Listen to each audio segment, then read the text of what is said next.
આપણા રોશનભાઈ પિયુષ પટેલ, રોશનભાઈ અને મંચ પર ઉપસ્થિત ટોટલી આપણા સમાજના આગેવાનો. હવે વાત છે આપણી સમાજની વાત આપણે બધાને જ ખબર છે કે 35 વર્ષની એક ધારી ચડુભાઈ વસાવાએ શાસન કર્યું.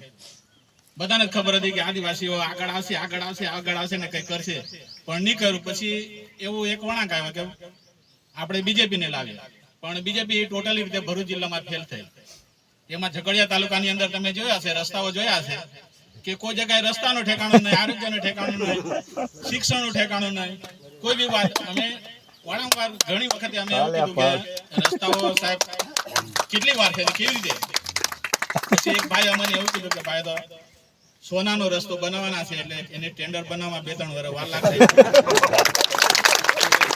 હવે સોનાનો રસ્તો બનાવવાનો પછી એમાં કઈ ટેન્ડરો કે બહાર પડ્યા ને બધી વાત થઈ. પછી એમાં અંદર લડવા માંડ્યા, મનસુખ સાહેબ લડવા માંડ્યા ને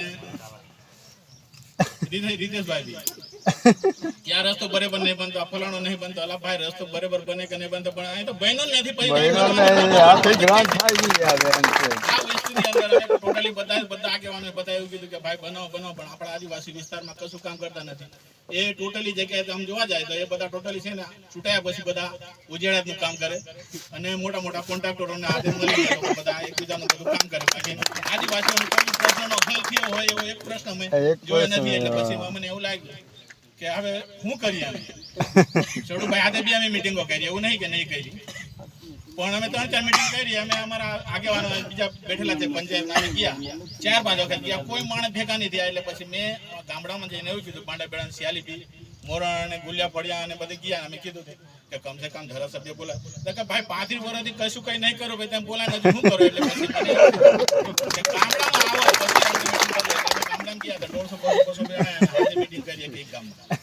ને એમણે એવું કીધું કે એક જ ચાલે અને ચૈતરભાઈ ચાલે. મેં પૂછ્યું એમનું, પછી અમે અમારા ગામમાં ચાલે એમ.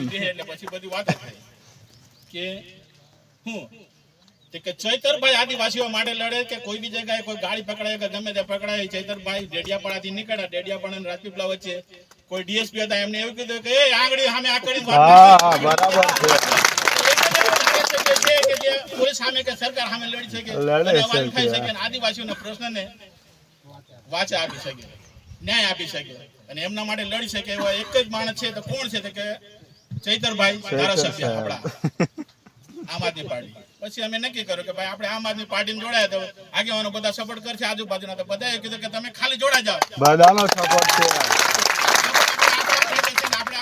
બધા છે ને બધા ટોટલી છે. બધા લોકો બધા એવું કે આપણા વિસ્તારમાં એક જ ચાલે આદિવાસીમાં, ચૈતરભાઈ ચાલે. તો મેં કીધું કેમ? તો પછી આપણે આમ આદમી પાર્ટીમાં જોડાઈ ગયા, ચૈતરભાઈ હાથે જોડાઈ ગયા. બરાબર છે ને બધા નક્કી કરીને, એવું નહીં કે અમે જાતે એકલું જ આવ્યો. બધા ટોટલી આદિવાસી વિસ્તારમાં આગેવાનોને મેં પૂછ્યું કે શું કરીએ, તો કે ભાઈ ચૈતરભાઈ હાથે જ જોડાય ને ચૈતરભાઈ હાથે જોડાશે તો જ આપણા આદિવાસીઓના કામો થશે, આદિવાસીઓ માટે લડશે. ને કોઈ બી જગ્યાએ એવો કોઈ પ્રશ્ન નહીં બન્યો કે આદિવાસીનો પ્રશ્ન અને ચૈતરભાઈ ત્યાં ઉપસ્થિત ના હોય. મેં કીધું વાત બરાબર છે. તો પછી આપણે એક જ પાર્ટી, આમ જનતા પાર્ટી.